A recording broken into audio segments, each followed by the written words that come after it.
জাতীয় ঐক্যফ্রন্টের শীর্ষ নেতা ডক্টর কামাল হোসেনের উপর হামলার বিষয়ে নির্বাচন কমিশন এখনও অবহিত হয়নি বলে জানিয়েছেন সচিব হেলালুদ্দীন আহমেদ। শুক্রবার রাজধানীর আগারগাঁওয়ের নির্বাচন ভবনে সাংবাদিকদের এক প্রশ্নের জবাবে তিনি এসব কথা জানান। সচিব বলেন, সারা দেশে এত বড় নির্বাচনী কর্মদর্শের মধ্যে যেসব ঘটনা ঘটছে, আনুপাতিক হারে এগুলো 1% বা 2%, এগুলো অস্বীকার করব না। তবে পরিস্থিতি নিয়ন্ত্রণে রাখার জন্য কমিশন যথেষ্ট সজাগ আছে। পুলিশকে এ বিষয়ে নির্দেশনাও দেওয়া হচ্ছে। কোনো অভিযোগ পেলে তাৎক্ষণিকভাবে পুলিশের কাছে পাঠিয়ে দিচ্ছে। প্রধান নির্বাচন কমিশনার পুলিশের দৃষ্টি আকর্ষণ করে সেরকম নির্দেশনা দিয়েছেন। তবে ডক্টর কামাল হোসেনের বিষয়টি আমরা এখনও অবহিত হয়নি, লিখিত অভিযোগও পাইনি বা বেসরকারিভাবে অবহিত হয়নি। বিএনপি নেতাকর্মীদের গণহারে গ্রেপ্তার করার অভিযোগ কতটা আমলে নেওয়া হয়েছে, এমন প্রশ্নে ইসি সচিব বলেন, বিষয়গুলো ইলেকটোরাল ইনকোয়ারি কমিটির কাছে পাঠিয়ে দেওয়া হয়েছে। ওই কমিটি তদন্ত করে ইসিকে প্রতিবেদন পাঠাবে।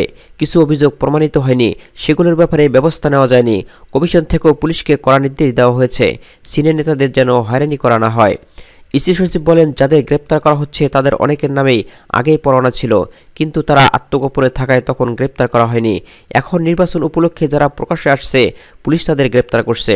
হেলালুদ্দীন আহমেদ জানান, নির্বাচনের 7 দিন আগে সকল সংসদীয় আসনে ব্যালট পেপার পাঠাতে সক্ষম হবে কমিশন। এখনও বেশ কিছু নির্বাচনী এলাকায় প্রার্থিতা নিয়ে উচ্চ আদালতের নির্দেশনা অপেক্ষমান থাকায় সেসব আসন বাদ দিয়ে বাকি আসনগুলোর ব্যালট পেপার ছাপানোর কাজ চলছে। তবে 30 ডিসেম্বরের আগেই সব জেলায় রিটার্নিং কর্মকর্তাদের কাছে ব্যালট পেপার পৌঁছে দেওয়া হবে। সচিব আরও জানান, নির্বাচনের আগে 8টি বিভাগে মাঠ পর্যায়ে কর্মকর্তাদের সঙ্গে মতবিনিময় করবেন নির্বাচন কমিশনাররা। পার্বত্য চট্টগ্রামের 3 জেলা নিয়ে আগামী 18 ডিসেম্বর রাঙ্গামাটিতে একটি সমন্বয় সভা করবে কমিশন। ওই দিন বিকালে চট্টগ্রাম বিভাগীয় সমন্বয় সভা অনুষ্ঠিত হবে। এরপর অন্য বিভাগগুলিতেও সহকারী রিটার্নিং কর্মকর্তা এবং থানার ভারপ্রাপ্ত কর্মকর্তাদের সঙ্গে সমন্বয় সভা হবে। সেনা মোতায়েন প্রসঙ্গে সচিব বলেন, নির্বাচনে আইনশৃঙ্খলা রক্ষা ও বেসামরিক প্রশাসনকে সহায়তা করতে আগামী 24 ডিসেম্বর থেকে 2 জানুয়ারি পর্যন্ত মাঠে থাকবে সেনাবাহিনী। রিটার্নিং কর্মকর্তা ও আইনশৃঙ্খলা বাহিনীর সঙ্গে সমন্বয় করে দায়িত্ব পালন করবে সেনাবাহিনী। 2536 জন জুডিশিয়াল ও নির্বাহী ম্যাজিস্ট্রেট জাতীয় নির্বাচনে বিচারিক ক্ষমতা প্রয়োগ করবেন। তাদের মধ্যে 562 জন নির্বাহী ম্যাজিস্ট্রেট আচরণবিধি প্রতিপালনের জন্য কাজ করে যাচ্ছেন। 122টি তদন্ত কমিটির সদস্য, 244 জন যুগ্ম জেলা জজ ও সহকারী জজও মাঠে আছেন। পাশাপাশি নির্বাচনের সময় 4 দিন 640 জন জুডিশিয়াল ম্যাজিস্ট্রেট দায়িত্ব পালন করবেন। এছাড়া পুলিশ, র্যাব, বিজিবি, কোস্টগার্ড ও সেনাবাহিনীর সঙ্গে হাজার খানেকের মতো নির্বাহী ম্যাজিস্ট্রেট নির্বাচনের 4 দিন দায়িত্ব পালন করবেন। তারা সবাই মূলত বিচারিক ক্ষমতা প্রয়োগ করবেন।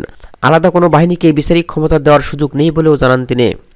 ভোট কেন্দ্রে সাংবাদিকরা মোবাইল ফোন ব্যবহার করতে পারবেন কিনা, এমন প্রশ্নে ইসি সচিব বলেন, ভোট কেন্দ্রে প্রিজাইডিং কর্মকর্তা ও পুলিশ ইনচার্জদের কাছে 2টি মোবাইল ফোন থাকবে। এছাড়া অন্যদের কাছে মোবাইল ফোন থাকলে ব্যবহারের বিষয়ে আইনশৃঙ্খলা সভায় কমিশন একটি বিধিনিষেধ দিয়েছে। সাংবাদিকরা মোবাইল ফোন নিয়ে যাবেন, তবে কেন্দ্রের বাইরে গিয়ে ব্যবহার করলে অসুবিধা নেই। কেন্দ্রের ভেতর বা বুথের ভেতর মোবাইল ফোন ব্যবহার হলে বিশৃঙ্খলা সৃষ্টি হওয়ার আশঙ্কা রয়েছে, অপব্যবহার করতে উৎসাহিত হতে পারে। এ ব্যাপারে বিধিনিষেধ থাকা দরকার বলে কমিশন মনে করেন।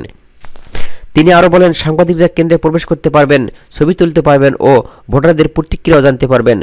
তবে কেন্দ্র থেকে সরাসরি সম্প্রচার না করার বিষয়ে কমিশনের পর্যবেক্ষণ আছে। এই বিষয়ে পরবর্তী সময়ে নির্দেশনা দেওয়া হবে। মোবাইল ফোন ছাড়া সাংবাদিকরা পেশাগত দায়িত্ব কিভাবে পালন করবেন, এমন প্রশ্নের জবাবে তিনি বলেন, এই বিষয়ে একটা পরামর্শ এসেছে, এখন সেভাবে গ্রহণ করা হয়নি। তবে ভয়ের কোনো কারণ নেই, সাময়িকভাবে সবকিছু বিবেচনা রেখেই এগুলো চিন্তাভাবনা করা হচ্ছে।